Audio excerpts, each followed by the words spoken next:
Students, मैं रेणुका और हम क्लास 10th मैथ्स की एनसीईआरटी बुक की सीरीज कर रहे हैं। इस सीरीज में हम आपकी class 10th maths NCERT book का first chapter real number already discuss कर चुके हैं और करंटली हम सेकंड चैप्टर पॉलिनोमियल कर रहे हैं। तो इस चैप्टर के रिगार्डिंग जो भी कॉन्सेप्ट से क्वेश्चन थे और बोर्ड एग्जाम में जो भी क्वेश्चन पूछे गए हैं वो सारे के सारे हम डिस्कस कर चुके हैं। और आज हम देखेंगे पॉलिनोमियल चैप्टर के रिगार्डिंग केस स्टडी में किस टाइप के क्वेश्चन पूछे जा सकते हैं कमिंग एग्जाम्स में। तो सबसे पहला क्वेश्चन है हमारा यहाँ पर, ये सारा आप पढ़ लेना, मैं बता देती हूँ इसमें है क्या। इसमें यहाँ पर दो आसन दिखाए हुए हैं योगा जिसमें कर रहे हैं दो पर्सन, और इसमें जो योगा की शेप है उसके रिगार्डिंग जो क्वेश्चन पूछा गया है। तो आप देखोगे यहाँ पर योगा की शेप क्या बन रही है, यहाँ पर इस टाइप से पैराबोला बन रहा है, ओपन डाउनवर्ड है। तो इसी में फर्स्ट क्वेश्चन आ रहा है इसी आसन के थ्रू कि shape of the poses shown is. तो क्योंकि जैसे इसमें शेप क्या बन रही है, ओपन डाउनवर्ड पैराबोला बन रहा है, तो इसलिए इस केस में क्या होगा, पैराबोला ही शेप होएगी। फिर है graph of parabola open downward, क्योंकि आपने देखा था जो ये क्वेश्चन है इसमें क्या ग्राफ कौन सा बन रहा है पैराबोला का, अगर आप इसमें भी देखे होंगे तो ओपन डाउनवर्ड बन रहा है, इस टाइप से बन रहा है। तो इसलिए आप कहोगे, अगर इसी में पूछ लेते तब भी ओपन डाउनवर्ड ही बोलते। तो इसमें था graph of parabola open downward if a की वैल्यू क्या हो, यहाँ पर ए है ही क्या। जब आप एक पॉलिनोमियल लिखते हो p x is equal to a x square plus b x plus c, ये आपका पॉलिनोमियल है और ये नॉट इक्वल टू जीरो होना चाहिए। इस केस में जो ए आपका है वो यहाँ पर है एक्स स्क्वायर का कोफिशिएंट। तो इसमें पूछा है अगर पैराबोला ओपन डाउनवर्ड हो, इट मीन्स अगर इस टाइप में हो तो उस केस में आपकी फिगर क्या बनेगी। तो आप यहाँ पर देखोगे इस केस में आपकी फिगर यहाँ पर फिगर आपकी बनेगी इस टाइप से पैराबोला। और आपका अगर ए की वैल्यू जो एक्स स्क्वायर का कोफिशिएंट है, अगर पैराबोला ओपन डाउनवर्ड होता है इट मीन्स अगर नीचे की साइड ये ओपन हो रहा है तो इस केस में आपके ए नेगेटिव इंटीजर होगा जो कि ये है। तो ये आपका करेक्ट आंसर होगा। थर्ड क्वेश्चन में आपका यहाँ पर पूछा है कि इस ग्राफ में कितने जीरोज है पॉलिनोमियल के। तो आप देख रहे हो यहाँ पर एक तो इस पॉइंट पर कट कर रहा है जो कि -2 है एक्स एक्सिस को, और एक इस पॉइंट पर कट कर रहा है जो कि क्या है 4 है। तो यही 2 पॉइंट है इस ग्राफ में कि जीरोज क्या होते हैं, जिस पॉइंट पर ग्राफ जो भी आपका फिगर का पॉलिनोमियल या जो भी आपको ग्राफ दिया हुआ है उसकी जो भी फिगर एक्स एक्सिस को कट करती है, एक्स एक्सिस क्या है आपका ये हॉरिजॉन्टल एक्सिस। तो यहाँ पर गिवन पॉलिनोमियल का जो ग्राफ है वो इस टाइप से बन रहा है और ये एक्स एक्सिस को 2 पॉइंट से कट कर रहा है, एक तो -2 पर और एक 4 पर। तो जहाँ पर भी एक्स एक्सिस को फिगर कट करता है वही उसके जीरोज होते हैं। तो यहाँ पे 2 पॉइंट्स पे कट कर रहा है इसकी, इसलिए इसके 2 जीरोज होंगे यहाँ पर। ये रे नेक्स्ट आपको पूछा है कि the 2 zeros in the above shown graph, क्या दे रखे हैं आपको। यहाँ पर देखो आप, अभी मैंने बताया था क्या 2 जीरोज की वैल्यू दे रखी है, एक तो -2 दे रखी है और एक 4 दे रखी है यहाँ पर। तो यही इसके क्या होंगे जीरोज होंगे। तो यहाँ पर होगा आंसर -2 और 4, ये सही आंसर होगा। उसके बाद क्या है यहाँ पर आपको जीरोज ऑफ क्वाड्रेटिक पॉलिनोमियल इसके निकालने हैं। तो ये हम देख लेते हैं यहाँ पर कैसे सोल्व होगा। आपको यहाँ पर पॉलिनोमियल गिवन है P x is equal to 4√3 X square plus 5x minus 2√3, ये आपके पास पॉलिनोमियल है। तो यहाँ पर आप देखोगे अगर इसमें यहाँ पर क्या है लास्ट टर्म और फर्स्ट टर्म का मल्टीप्लिकेशन क्या आ रहा है, अगर आप लिखोगे यहाँ पर तो ये आ रहा है माइनस, यहाँ पर क्या हो जाएगा 2√3 इंटू 4√3 एक्स स्क्वायर, ये क्या बन जाएगा यहाँ पर आपका ये एक्स स्क्वायर है तो ये क्या बन जाएगा √3 से √3 को मल्टीप्लाई करोगे तो 3 बन जाएगा, 3 4 जा 12 और ये क्या बन जाएगा -24 एक्स स्क्वायर, आपकी ये वैल्यू मिलेगी। और 5x को प्लस के 5x को आपको इनटू टर्म्स में स्प्लिट करना है, इनटू इस तरह की 2 टर्म्स में स्प्लिट करना है जिसमें क्या हो, जिसमें कि आपको मल्टीप्लिकेशन करने पर वो नंबर आ जाए -24x²। और जबकि माइनस करने पर, बिकॉज यहाँ पर हम देखें कांस्टेंट टर्म के साथ क्या है, माइनस है, तो इट मीन्स मिडल टर्म आपकी इस तरीके से 2 टर्म्स में स्प्लिट होगी कि आपको उन दोनों टर्म्स को माइनस करने पर प्लस का 5x आए।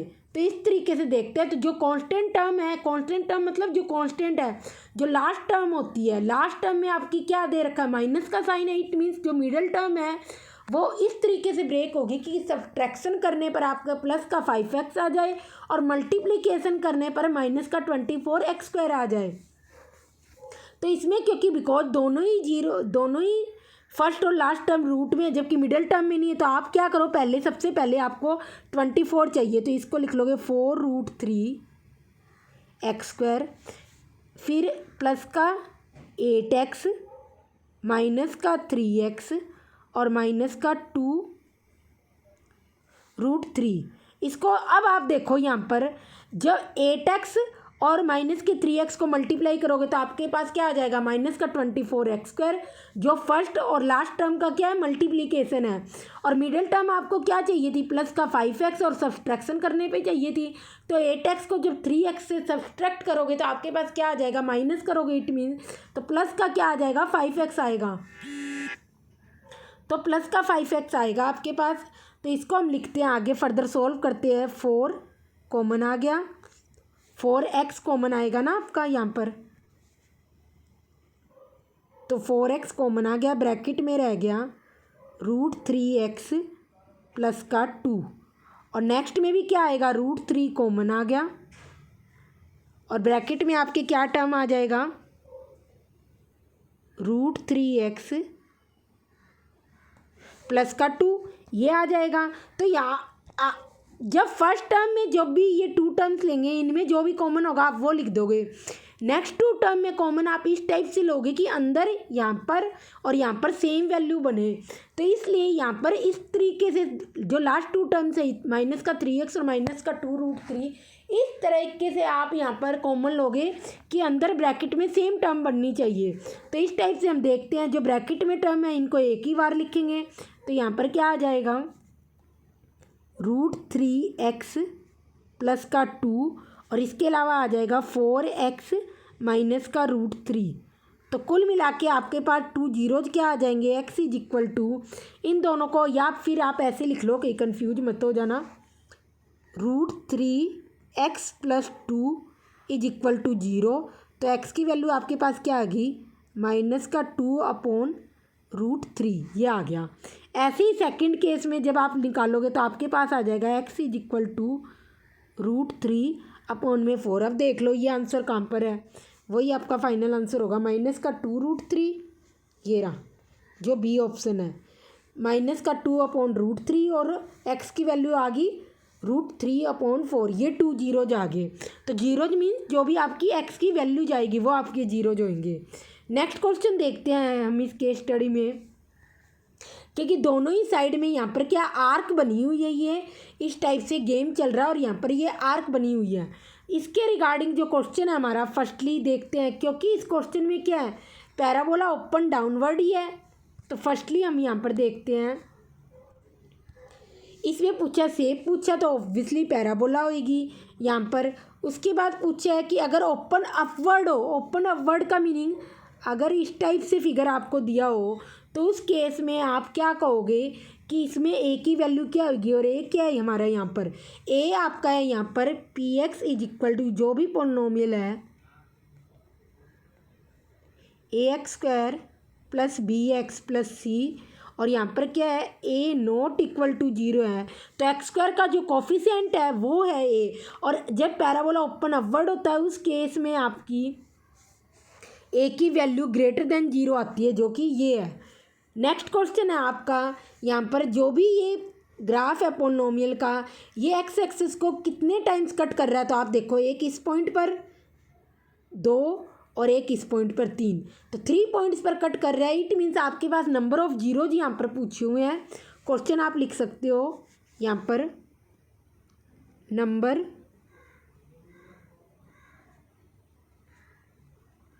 ऑफ जीरोज, और इसमें सही आंसर होगा क्योंकि ये ग्राफ क्या कर रहा है, एक्स एक्सिस को 3 टाइम्स कट कर रहा है, एक इस पॉइंट पर, एक इस पॉइंट पर और एक इस पॉइंट पर, तो आपके पास नंबर ऑफ जीरोज क्या होंगे 3। ये करेक्ट आंसर होगा। नेक्स्ट क्वेश्चन देखते हैं हम इसी के रिगार्डिंग। आपको क्या दे रखा है, यहाँ पर एक ब्रिज का सीन दे रखा है, पुल दे रखा है यहाँ पर एक, इस पुल में दिखाया गया इस टाइप से फिगर आपकी बनी हुई है, इस टाइप से। अगर देखोगे मेन डायग्राम ये है आपका, तो देखते हैं इसके रिगार्डिंग क्या क्वेश्चन पूछ गए। इसी टाइप का क्वेश्चन एक आपके कोऑर्डिनेट ज्योमेट्री का चैप्टर है ना, जो 7th है आई थिंक, उसमें पूछा गया था इसी टाइप का क्वेश्चन इस बार बोर्ड एग्जाम में। डायग्राम यही था, क्वेश्चन तो ऑब्वियसली पॉलिनोमियल के रिगार्डिंग नहीं था, जब 7th चैप्टर है तो इसमें हम देखते हैं standard form of quadratic polynomial ax² + bx + c में a b c r क्या होते हैं। तो इसमें हमारा फर्स्ट ऑप्शन है all are real number, real numbers तो होते हैं, ऑल आर रेशनल नंबर्स, या फिर क्या है a is a non zero real number और b and c any real numbers. तो ये आपका करेक्ट आंसर होगा, क्योंकि अगर आपको ये क्वाड्रेटिक पॉलिनोमियल है तो उस केस में ए एक नॉन जीरो रियल नंबर्स होना चाहिए, क्योंकि अगर जीरो हो गया तो उस केस में क्या हो जाएगी, ये जो फर्स्ट टर्म है ये जीरो हो जाएगी और bx + c आपके पास रह जाएगा, जो कि क्या एक लीनियर पॉलिनोमियल है, जबकि हम क्वाड्रेटिक पॉलिनोमियल की बात कर रहे हैं। इसलिए यहाँ पर नॉन जीरो रियल नंबर का मीनिंग है जीरो को छोड़कर एक ही और कोई भी रियल नंबर की वैल्यू हो, जीरो नहीं होनी चाहिए। 2/3, √3/4, √5, √1000 कुछ भी होनी चाहिए, बट क्या नहीं, जीरो नहीं होनी चाहिए। नेक्स्ट क्वेश्चन आपका ये हम जब आपका 4th चैप्टर क्वाड्रेटिक इक्वेशन करेंगे तब सोल्व करेंगे, क्योंकि अभी हमने इस चैप्टर में डिस्क्रिमिनेंट क्या होता है ये डिस्कस नहीं किया, इसलिए नहीं देखेंगे। नेक्स्ट क्वेश्चन आपके पास अल्फ़ा और 1/α जीरोज है क्वाड्रेटिक पॉलिनोमियल के, तो उस केस में के की वैल्यू क्या है। तो ऑब्वियसली आप क्या देखोगे, यहाँ पर रिलेशनशिप देखोगे। सबसे पहले आपको यहाँ पर जीरो जो पॉलिनोमियल दे रखा है वो दे रखा है 2x² -x + 8k, ये दे रखा है। और आप देखते हैं प्रोडक्ट ऑफ जीरो जो आपके पास क्या होता है क्वाड्रेटिक पॉलिनोमियल के केस में, product of zeros is equal to क्या होगा, दोनों जीरोज का मल्टीप्लिकेशन। प्रोडक्ट ऑफ जीरोज क्या होते हैं जो इसके दे रखे हैं, तो इनका मल्टीप्लिकेशन क्या होगा, अल्फ़ा × 1/α, ये क्या आ गया 1 आ गया। इसके साथ ही जो ये पॉलिनोमियल दे रखा है इसकी कोफिशिएंट के बीच में जो इस पॉलिनोमियल की जीरोज है उनका क्या रिलेशन होता है, यहाँ पर होता है कांस्टेंट टर्म जो कि आपकी 8k है अपॉन में, ये हम डिस्कस कर चुके हैं प्रीवियस। अपॉन में ऊपर लिखेंगे कांस्टेंट टर्म और नीचे क्या आएगी x² का कोफिशिएंट जो कि आपका 2 है। तो जब भी प्रोडक्ट ऑफ जीरोज की बात करते हैं हमें क्वाड्रेटिक पॉलिनोमियल में, तो प्रोडक्ट ऑफ जीरोज के बराबर होता है जो रिलेशन होता है पॉलिनोमियल के कोफिशिएंट्स के बीच में और जीरोज के बीच में, zeros product of zeros is equal to constant term upon में कांस्टेंट टर्म क्या थी यहाँ पर 8k अपॉन में x² का कोफिशिएंट जो कि आपका 2 है, तो ये आ गया। तो अब आप देखोगे अल्फ़ा से अल्फ़ा कट गया क्योंकि जीरो जो हमें दे रखे थे अल्फ़ा और 1/α थे। अब इनको सोल्व कर लेंगे तो 8k आपके पास क्या आ गया, यहाँ पर 2 आ गया और k की वैल्यू यहाँ पर क्या आ गई 1/4। तो ये आपके पास आपका फाइनल आंसर हो गया। तो देख लो यहाँ पर कहाँ पर ये आंसर दिया हुआ है, वही आपका फाइनल आंसर है, ये रहा 1/4। नेक्स्ट आपने यहाँ पर क्वेश्चन है graph of x² + 1 is equal to 0 किस तरीके का होगा। तो ये हमने लास्ट वीडियो में क्वेश्चन डिस्कस किया था, आप खुद सोल्व करना है इस क्वेश्चन को कि इसका आंसर क्या होगा। नेक्स्ट क्वेश्चन देखते हैं। यहाँ पर एक क्या है बंधनवार दी हुई है जो इस टाइप में घर को डेकोरेट करने के लिए यूज की गई है। तो इसमें पूछा है कि क्वेश्चन हम देखते हैं क्या है इसमें। तो फर्स्ट क्वेश्चन आपका suppose the quadratic polynomial for the given curve is ax² + bx + c then a is always. इस केस में क्या होगा, a हमेशा, ये देखो यहाँ पर क्या है पैराबोला, क्योंकि क्वाड्रेटिक पॉलिनोमियल की बात करें और यहाँ पर ग्राफ क्या बन रहा है आपका पैराबोला ओपन अपवर्ड बन रहा है। तो इस केस में आपका क्या मिलेगा, यहाँ पर फिगर a हमेशा क्या होगा आपका ग्रेटर देन 0 होगा। तो a क्या होगा, हमेशा a की वैल्यू पूछी है, तो इस केस में a क्या होगा हमेशा आपका ग्रेटर देन 0 होगा। और देख लो ये आंसर कहाँ पर है ये आपका सही आंसर होगा। नेक्स्ट केस में यहाँ पर पूछा है quadratic polynomial with the sum and product of zero दे रखा है, तो वो क्या होंगे। जब हम क्वाड्रेटिक पोलिनोमियल लिखते हैं तो वो x square minus sum of zeros, फिर एक्स लिखते हैं और प्लस में प्रोडक्ट ऑफ जीरोज होता है आपका।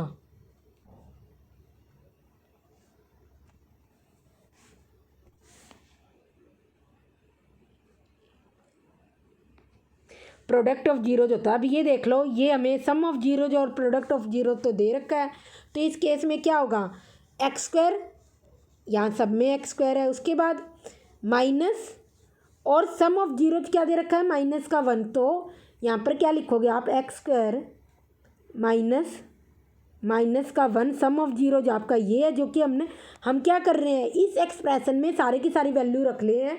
तो यहाँ पर आपको सम ऑफ जीरो -1 दे रखा है, तो हमने -1 रख दिया इसके अंदर। अब प्लस प्रोडक्ट ऑफ जीरो क्या आपका -2 है, तो ये यहाँ पर रख देते हैं -2। तो आपके पास एक्सप्रेशन क्या आ जाएगी, एक्स स्क्वायर माइनस माइनस क्या हो जाएंगे +1 और -2, ये एक्सप्रेशन आ जाएगी। देख लो इसमें कहाँ पर है, ये रही।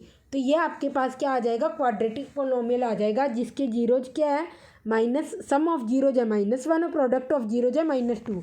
नेक्स्ट क्वेश्चन है फॉर व्हाट वैल्यू ऑफ के -1 is one of the zero of quadratic polynomial k -2 X square -2x -5। तो ये क्वेश्चन हम देखते हैं। यहाँ पर अब आपको पोलिनोमियल दे रखा है k -2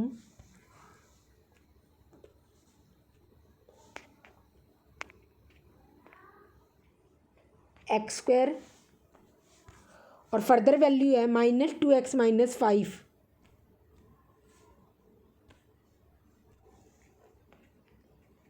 -2x -5 और इसका जीरो दे रखा है। इट मीन्स आपको x की वैल्यू दे रखी है यहाँ पर -1, यही है। और आपसे k की वैल्यू पूछी है, यहाँ पर क्या होगी, तो because x is equal to -1 क्या है इस पोलिनोमियल का, क्वाड्रेटिक पोलिनोमियल का जीरो है, तो इट मीन्स आप लिख दोगे p -1 इज इक्वल टू 0।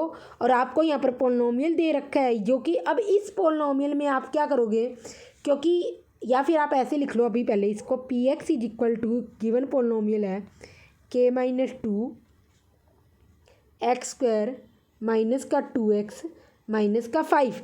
अब आपके पास यहाँ पर x को क्या करोगे -1 से रिप्लेस कर दोगे, तो p -1 की वैल्यू आ जाएगी आपके पास k -2। आप कहोगे जीरो भी, यहाँ जीरो भी यूज करेंगे, x को -1 से रिप्लेस कर दोगे -2 -1 और ये 5 इज इक्वल टू 0, क्योंकि p -1 की वैल्यू क्या है 0 है। और ये 0 कब होती है, जब कोई क्वाड्रेटिक पोलिनोमियल का आपको 0 दिया हो, तो उस जो भी वैल्यू दी हुई है उस 0 की, उस पर क्या होती है पोलिनोमियल की वैल्यू ही 0 होती है। तो ये लिखा है पोलिनोमियल की वैल्यू 0 होने का मतलब है p -1 0 के बराबर है। और यहाँ पर p -1 ये भी था, तो इसमें हमने x को -1 से रिप्लेस कर दिया, x की जगह -1 पुट कर दिया और इसको इज इक्वल टू 0 लिख दिया। अब इसको दोनों साइड सोल्व करोगे आप, तो देखोगे k -2 ये तो प्लस का 1 हो जाएगा और प्लस का 2, और ये यहाँ पर हो जाएगा माइनस का 5 इज इक्वल टू 0। तो k ये माइनस का 2 प्लस के 2 से कट जाएगा और आपके पास k की वैल्यू आ जाएगी 5, जो कि फाइनल आंसर है। देखते इसमें है, तो ये तो आपको निकालनी थी। यहाँ पर आप देख लो, ये k की वैल्यू आपके पास आएगी 5।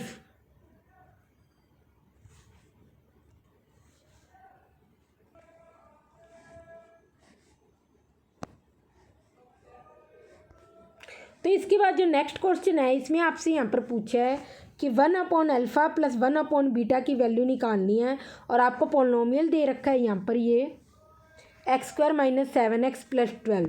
तो आप यहाँ पर देखोगे, जब इसको सबसे पहले क्या करोगे, सम ऑफ जीरोज क्या होता है मैंने अभी बताया था, इसके जीरोज क्या दे रखे इस पोलिनोमियल के, α + β, तो α + β। सम ऑफ जीरोज क्या होता है -x का कोफिशिएंट, तो इस पोलिनोमियल में x का कोफिशिएंट क्या है -7 अपॉन में x² का कोफिशिएंट जो कि 1 है। तो कुल मिला के α + β आपके पास क्या आ गए 7 आ गए। इसके बाद प्रोडक्ट ऑफ जीरोज क्या होता है, is equal to product of zeros कैसे हुआ, क्योंकि जीरो जिसके अल्फ़ा बीटा दे रखा है तो इनका multiplication alpha into beta product of zeros हो गया। और पोलिनोमियल के कोफिशिएंट के साथ क्या रिलेशन होता है, कांस्टेंट टर्म अपॉन में एक्स स्क्वायर का कोफिशिएंट। तो कांस्टेंट टर्म आपके पास क्या है 12 अपॉन में 1, तो 12 ही रहेगा, तो हमने 12 ही लिख दिया। ये आपके पास अल्फ़ा प्लस बीटा और अल्फ़ा बीटा की वैल्यू आ गई। अब फर्दर जब आप इसको सोल्व करोगे 1 अपॉन अल्फ़ा बीटा को, तो आप यहाँ पर देखोगे आपके पास आएगा अल्फ़ा प्लस बीटा अपॉन में अल्फ़ा बीटा ये आएगा। तो आप क्या करना, यहाँ पर हम क्या कर चुके हैं, अल्फ़ा प्लस बीटा ये वैल्यू निकाल चुके हैं। ये आपके पास 7 है, अल्फ़ा बीटा की वैल्यू 12 है। ये इसमें पुट कर देना इस एक्सप्रेशन में अल्फ़ा प्लस बीटा अपॉन में अल्फ़ा बीटा, तो आपके पास फाइनल आंसर आ जाएगा। क्योंकि अल्फ़ा प्लस बीटा क्या है, सम ऑफ जीरोज है, इसकी वैल्यू हमने पोलिनोमियल से निकालते हैं। फिर अल्फ़ा इंटू बीटा क्या है, प्रोडक्ट ऑफ जीरोज है, इसकी वैल्यू भी हम यहाँ पर पोलिनोमियल से निकाली है।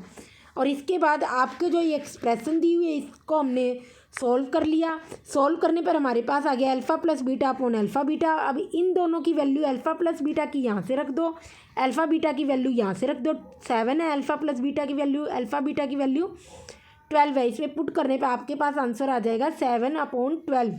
ये आपके पास फाइनल आंसर होगा यहाँ पर। नेक्स्ट क्वेश्चन देखते हैं हम। तो ये हमारा आज का एक और क्वेश्चन रह गया आई थिंक असर्शन रीजनिंग का। और तो जो मैंने देखे थे वो सारे क्वेश्चन हम कवर कर चुके, पर ये एक अच्छा क्वेश्चन था, ये देख लेते हैं। एक इसमें क्वेश्चन पूछा, graph of quadratic polynomial intersect X axis at 2 points. ज़रूरी नहीं है, कट कर भी सकता है, क्योंकि हमने देखा था हमारे पास 3 सिचुएशंस क्रिएट होती है यहाँ पर। या तो ये इस केस में 2 एक्सेस पे कट कर रहा है, नेक्स्ट क्या होगा, ऐसे बना लो आप यहाँ पर। एक ये भी तो सिचुएशन हो सकती है जब किसी पॉइंट पर कट ना हो, और ये भी हो सकती है जब क्या एक पॉइंट पर टच कर रहा हो। तो ज़रूरी थोड़ी ना है कि हमेशा एक्स एक्सेस को 2 पॉइंट्स पर ही कट करेगा। The graph of quadratic polynomial intersect X axis at 2 points, कर भी सकता है नहीं भी कर सकता है, इसलिए असर्शन आपका यहाँ पर क्या होगा, रॉन्ग होगा। फिर डिग्री ऑफ क्वाड्रेटिक पॉलिनोमियल हमेशा 2 ही होती है, इसीलिए ये आपका करेक्ट है, असर्शन आपका रॉन्ग है। असर्शन रॉन्ग इसलिए है क्योंकि 2 पॉइंट्स पर इसमें लिख रखा है कि हमेशा एट 2 पॉइंट्स पर कट करता, कर भी सकता और ना भी करे, दोनों ही बात है।